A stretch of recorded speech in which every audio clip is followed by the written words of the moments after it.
mensagem, trouxe uma palavra, né? E não vim para cá, eu estava meditando o que eu ia ministrar à noite, né? E me veio essa palavra. E fala sobre oração. Os nossos louvores foram todos sobre oração, né? Riqueza divinal, depois em fervente oração. E essa palavra, ela é uma oração, mas uma oração diferente, uma oração eficaz. Ela está no livro de 1 Crônicas, 4:10, e eu vou ler, os irmãos ouçam e nos acompanhem. E diz assim: o livro de Crônicas, de 1 Crônicas, fala sobre a genealogia das tribos, né? E ela vem falando, vem mencionando, capítulo 1, capítulo 2, 3, 4, quando chega no 4, no versículo 10, para notificar uma situação, para pontuar a vida de um homem. E fala que Jabez invocou a Deus de Israel. E a oração dele era a seguinte: se efetivamente me abençoares, disse ele, aumentarás meu território, em outras traduções, alargar as minhas fronteiras, e se tua mão estará comigo, farás que se afaste o mal e minha dor terá fim. Deus lhe concedeu o que pedia. É uma oração rápida, né? De um único capítulo, somente o capítulo 10, mas nós vamos falar dessa oração rápida e eficaz. Esse nome Jabez, ele significa filho da dor. Antigamente, quando uma mãe e um pai tinham um filho, eles escolhiam um nome e esses nomes tinham significados. Não é como hoje que a gente escolhe nome por escolher, né? Antigamente não. Saberiam o que significava o nome Douglas, o que significava o nome Lucas, Camila, Ronaldo, todos tinham significados. Tanto que quem carregava tal nome, como o significado de Jabez é filho da dor. Então imagine uma pessoa, um homem, que nasceu, né? Deve ter acontecido alguma coisa no seu parto, sua mãe deve ter sentido grandes dores para colocar ele no nome do filho com esse nome. Imagina ele carregar isso, né? A vida toda, a infância, né? Criança, depois ficar jovem. Todo lugar que ele andasse, alguém o via e chamava, lá vem o filho da dor, né? Isso é um peso na vida de uma pessoa. E mesmo assim, esse relato bíblico fala que ele não aceitou a situação, ele não se conformou como sendo verdade aquilo na vida dele, né? Ele carregou, sim, por muito tempo, mas tem uma hora que ele não aceitou isso como um final, né? Essa situação, ela não pode se estender. Esse nome, essa posição, não é isso que eu quero para a minha vida, não é isso que eu quero como um relato, né? Uma história de vida. A minha vida precisa mudar. É mais ou menos isso que aconteceu. Então, fala que ele fez um voto, ele fez um clamor, ele invocou Deus. E para invocar Deus da forma que ele invocou, ele já tinha conhecimento da grandeza de Deus, né? O que Deus podia fazer, né?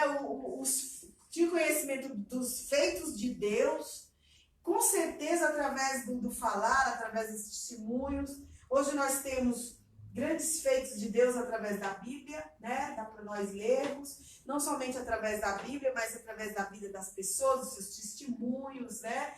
Da grandeza de Deus na vida de cada um. Nós, quarta-feira, tivemos um testemunho lindo. Se eu vos perguntar hoje, quando foi a última vez que você vivenciou uma intervenção divina na sua vida, o que nós falaríamos, né? O que nós responderíamos? Quando foi a última vez que você entendeu que houve uma intervenção divina, né? Que mudou algo na sua vida e não foi algo natural, foi Deus mesmo, foi algo sobrenatural. Que possamos dizer isso. Quando aconteceu isso na minha vida? Né? Se não aconteceu com frequência, se faz tempo que isso aconteceu, acho que a gente precisa ter mais uma oração, em fervente oração, como nós louvamos, né? Para que a gente viva esse sobrenatural de Deus. Porque Deus é tão grandioso e ele não é grande apenas para uns ou para outros. Ele é grande para aquele que o invocar, para aquele que crê nele, para aquele que não aceite as limitações desse mundo. Né? Ele é grande para quem não coloca. Tem pessoas que colocam Deus do tamanho das suas limitações. Sabe? Deus é do tamanho, do fim desse corredor é o tamanho de Deus. Então eu vivo limitando ele, vivo limitando a grandeza dele, porque a minha mente, os meus pensamentos são limitados. Né? E Deus não é assim, ele é grandioso e ele está aberto a nos abençoar de acordo com o tamanho da nossa fé, da nossa ousadia. E quando ele fala assim, ó, quando Jabez invoca o Senhor e ele faz o primeiro pedido, que o Senhor me abençoe. Glória a Deus. Mas essa palavra me abençoe não é uma palavrinha simples como a gente está acostumado. Hoje falar, Deus te abençoe, né? Todo dia os meus filhos, aliás, toda hora que eu chego em casa, eu, Douglas, a gente chega e eles dão um beijo e falam, benção, mãe. Não importa quantas vezes eu chego em casa, eles falam, benção, mãe. E eu, Deus te abençoe. E a gente fala tanto isso, mas a gente não tem noção do significado do abençoar. Quando ele fala que o Senhor me abençoe, é algo grandioso. Ele está pedindo um favor sobrenatural sobre a vida dele. Porque a vida que ele está levando, ele não está feliz, ele não aguenta mais aquele fardo, ele não aguenta mais carregar aquela dor. Né? Então ele pede um favor sobrenatural. Então ele pede que o Senhor me abençoe. Olha, é uma oração revolucionária, é uma oração ousada, né? Para uma pessoa, para um homem comum. Né? É um homem comum, um homem simples. Mas para Deus não existe nem grande nem pequeno, só existe que você tenha fé. E quando ele pede que o Senhor me abençoe, ele fala, eu não aguento mais a situação, eu preciso da tua intervenção, Senhor.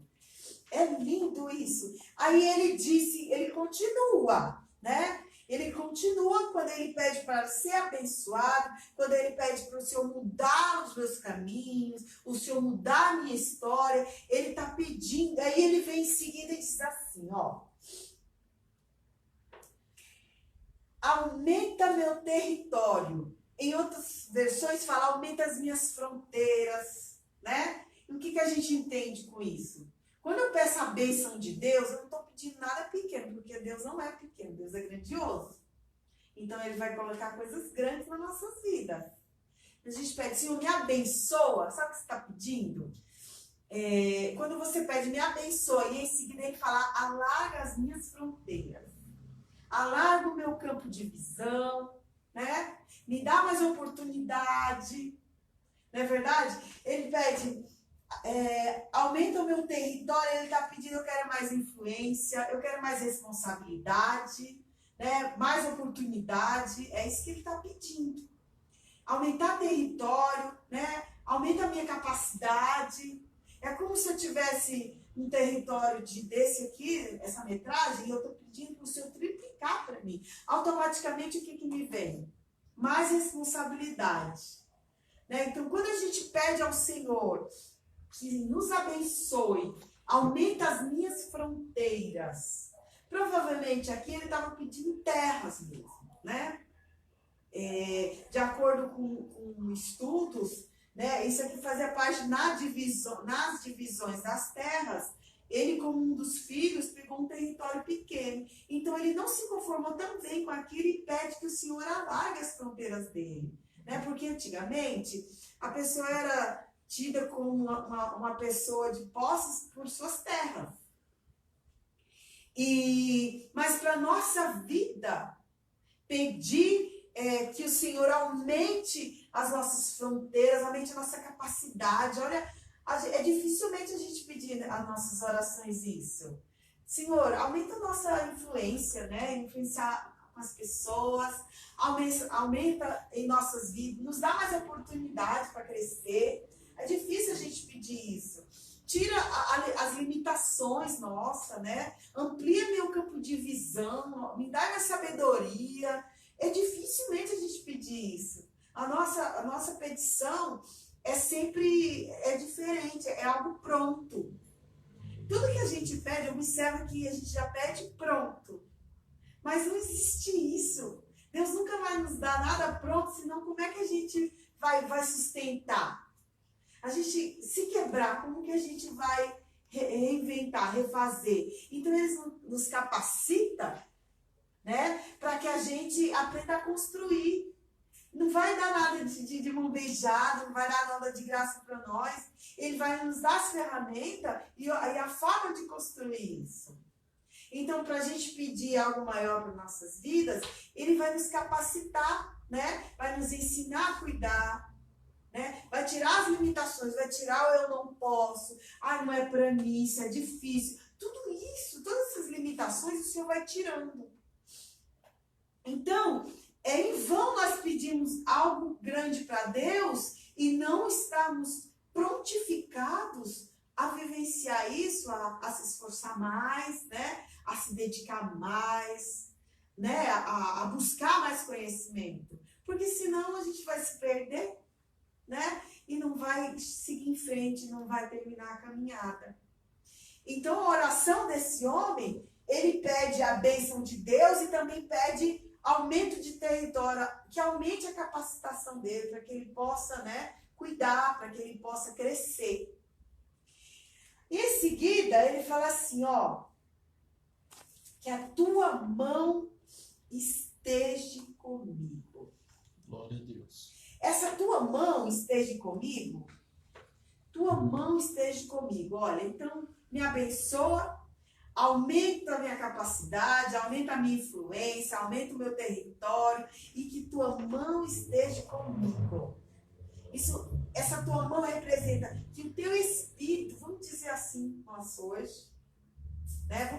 Que a gente ore e peça sempre a Deus que o teu espírito esteja sempre comigo, que o teu espírito me guie, me direcione, né? Me ensine as melhores decisões, né? As melhores atitudes. Olha que oração glamourosa, que oração bonita, né? Que oração de encorajamento para nós. Ele nos ensina como orar. E eu tenho um livro que eu leio ainda, direto eu leio, porque são só de 40 páginas, que fala sobre a oração desse homem. E foi um pastor que escreveu esse livro, e ele conta o testemunho dele quando ele começou a praticar essa oração. Todo dia ele repetia essa oração. E a princípio ele era um obreiro, e quando ele faz essa oração, não é do tipo de ter algo de propriedade, sabe, de valor. Ele pede mesmo bênçãos espirituais. E ele, durante um ano, ele repetiu essa oração. Senhor, me abençoe, alarga as minhas fronteiras, que a tua mão esteja comigo. Durante um ano, todos os dias, ele repetia a mesma oração. E ele conta da grandeza que se estendeu no ministério dele. Quantas pessoas ele pôde ajudar, né? Ele viajou o mundo inteiro, ajudando as pessoas, abençoando elas. O quanto Deus mudou a vida dele. E o quanto ele mudou a vida das pessoas através dele. Como a luz do Espírito Santo brilhou através dele, e ele pôde abençoar a vida das pessoas. Ele se tornou um marco para o reino. Ele se tornou uma ferramenta na mão de Deus, né? De abençoar o mundo. Esse homem também fez isso, né? O autor desse livro foi tão rico que ele está escrevendo e ele não pode relatar a mudança na vida desse homem. Ele começa, vocês vão ler, ele está escrevendo e daqui a pouco ele para. E Jabes invocou a Deus, né? Ele fez isso, e no final fala que Deus concedeu o que ele havia pedido. E ele continua, mas ele frisa uma história de um homem comum. E não era só um homem comum, era um homem predestinado à derrota. Apenas por causa do significado do seu nome, que não é uma coisa tão simples também. Então ele pede que o Senhor o abençoe, que o Senhor, que a mão do Senhor esteja com ele, guiando ele. Aonde ele for, o Senhor esteja com ele, guiando, direcionando. Isso é o que nós devemos pedir todos os dias, porque o Espírito Santo ele está pronto a nos ajudar. Ele é o nosso intercessor, é o nosso ajudador. Para nós sermos direcionados pelo Espírito, nós precisamos estar com muito, sabe, sempre conectado para ouvir certo. Porque é tanta coisa que a gente ouve, né? A gente tem tantas sugestões, não é nem tanto que se ouve. Hoje em dia não é só ouvir, é as sugestões que temos. Eu falo que o Satanás, ele nos engana com muitas meias-verdades, né? Porque ele jamais vai colocar a verdade diante de nós. Ele nos enrola, ele nos engana com meias-verdades, para dizer que aquilo que é errado é certo, para colocar dúvida na nossa vida, né? Então, ele vive nos enganando com meias-verdades, com sugestões, né? Com ideias, para que a gente não consiga ouvir a voz certa, para que a gente não enxergue a direção certa. Hoje em dia está mais difícil ainda ouvir a voz do Espírito Santo, por causa das inúmeras dúvidas que vêm na nossa vida, nos nossos pensamentos. Né? E por causa também da credulidade. Hoje em dia não é só a incredulidade que é um problema, a credulidade. Credulidade é você acreditar em tudo que você ouve e que você vê. E não ouve a voz do seu interior, a voz do Espírito. O que eu devo fazer? Para onde eu devo ir? Né? Qual que é o caminho certo? Uma pessoa, para pedir que o Espírito os acompanhe, que a mão dele esteja com ele, ele precisa estar prontificado a ouvir, a buscar intensamente essa voz, essa direção. E aí ele vem, tua mão estará comigo e farás que afaste o mal e que minha dor tenha fim. Quando eu peço para afastar o mal de mim, eu estou pedindo, Senhor, afasta de mim as tentações. Quando eu ouvi essa Bíblia, é muito boa, porque ela tem uma linguagem diferente, né? Quando eu ouvi isso, eu confesso que quantos dias fazem que eu oro e eu peço para Deus, afasta de mim as tentações. A gente não pede isso.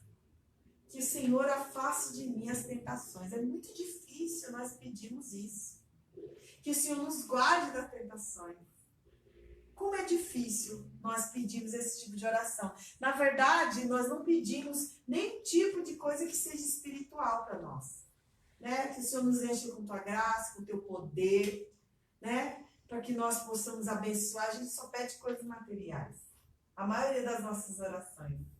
Me ajuda a impor minha mão e curar, né? Me ajuda, Senhor amado, que a tua mão esteja comigo, me direcionando ao enfermo. Não físico, mas uma alma enferma, uma alma doente. Essa oração a gente não faz. Olha como nós somos egoístas. Me ajuda aí a interceder. Quando o Douglas pediu para orarmos pelos presos, pelos doentes, a gente não para lembrar deles, a gente não para pensar naquelas pessoas que estão presas, ou pior, tem pessoas mentalmente presas que nem sabem disso, cativas, oprimidas, que nem sabem que estão presas. Tem outras pessoas que estão alienadas, sabe? São levadas por ventos, por isso, por aquilo, não têm a sua identidade, estão sempre em prol de ser como alguém, de ter o que a pessoa tem, mas a sua identidade está ficando para trás. Por quê? Pela falta de entendimento, a falta de conhecimento. Então são levados pelos ventos. E cativos. A gente tem que orar também por isso. Isso aqui é uma oração altruísmo, né? Você está pedindo tudo isso para Deus porque você tem a intenção de passar para frente, você tem a intenção de ajudar. E ele fala que a tua mão esteja comigo. Ele fala assim, tem uma outra tradução, que a tua mão esteja me guardando. Né? Quando a gente pede algo para Deus, e Deus ouve, é porque é algo grande. Mas para a gente manter algo grande, a gente precisa ter sabedoria. Né? E eu acho que tem estágios na nossa vida que não acontecem e a gente se pergunta, tem inúmeras indagações, por que não acontece? Por que está demorando? Por que isso, por que aquilo? É porque nós não estamos preparados. Nós não temos ainda a sabedoria o suficiente para manter. E ele sabe disso. Ele não pode me dar eu vou dar um exemplo, um carro que ande a 200 por hora, se eu não tenho um controle de velocidade. Né? Eu vou, na primeira pista que eu pegar, eu posso me acidentar pela falta de controle, a falta de discernimento. Então é mais ou menos isso que Deus faz conosco. Enquanto nós não nos prepararmos, enquanto nós não temos sabedoria, a sabedoria que vem dele, que ele está disposto a dar, aquilo que a gente mais deseja, aquilo que está já preparado para nós, ela se estende, ela demora a vir, porque não está pronto ainda. Né? Como nós vamos manter? Como nós vamos sustentar? É como uma pessoa que... Vou dar um exemplo de uma pessoa que ela nunca teve um recurso grande, aí ela ganha na loteria. Observe que a maioria das pessoas que ganham na loteria, elas rapidinho perdem tudo. Porque não tinham preparo, não se educaram financeiramente, né? Não souberam investir, não estavam preparados para aquele prêmio, vamos dizer assim. E na nossa vida também é assim. Se nós não buscarmos os dons espirituais, que é o que nos sustenta, a gente não tem como manter. Né? E a gente tarda as bênçãos de Deus na nossa vida. Né? Então essa oração ela é muito inteligente. Ele pede tudo que o ser humano precisa. Pede a bênção de Deus, ele já pede mais conhecimento, né? Amplia minha fronteira. Ele pede que nunca o Senhor se afaste dele, que a mão sempre esteja guardando ele, e que ele ajude a manter tudo isso. Olha que lindo. Uma oração eficaz, uma oração verdadeira, uma oração simples. E um homem comum. E não estava no meio de multidões, ele estava sozinho. Essa oração foi ele e Deus. Né? Ligou céu e terra.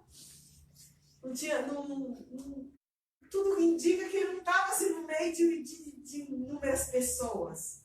Só foi o coração com Deus. Um verdadeiro adorador. Né? E na matemática de Deus é totalmente diferente da nossa. Ele só precisou desse coração sincero. Né? Dessa pessoa disposta. Ele só precisa de alguém disposto a fazer coisas grandes para que ele venha abençoar com coisas grandes. Uma pessoa que tenha uma visão diferente, seja um visionário, que não pense só em si, pense sempre no grande. É essas pessoas que Deus está buscando. E é isso que essa oração deste homem deixa de exemplo para nós. E o louvor que nós louvamos fala em fervente oração, né? Tem o teu coração. Quando tu deixares no altar. Quando o Espírito Santo ele nos guia, a gente só tende a crescer. A gente cresce. A igreja primitiva cresceu porque o Espírito Santo guiava todos eles. Eles tinham pensamentos incomuns, né? Tudo deles era em comum. Existia uma unidade na igreja primitiva. E aonde o Espírito Santo está, há crescimento. E é isso que a gente precisa nas nossas orações. Todos os dias a gente repetir que o Senhor nos fortaleça, o Senhor nos engrandeça, o Senhor nos abençoe e nos dá disposição né? Sempre para abençoar. Ele nos abençoa e a gente abençoa. Amém? Amém. É simples também e rápida e eficaz a palavra. Que o Senhor abençoe a nossa vida, nos dá esse entendimento, esse desejo de buscar sempre os dons espirituais. Amém, amados? Amém. Deus abençoe.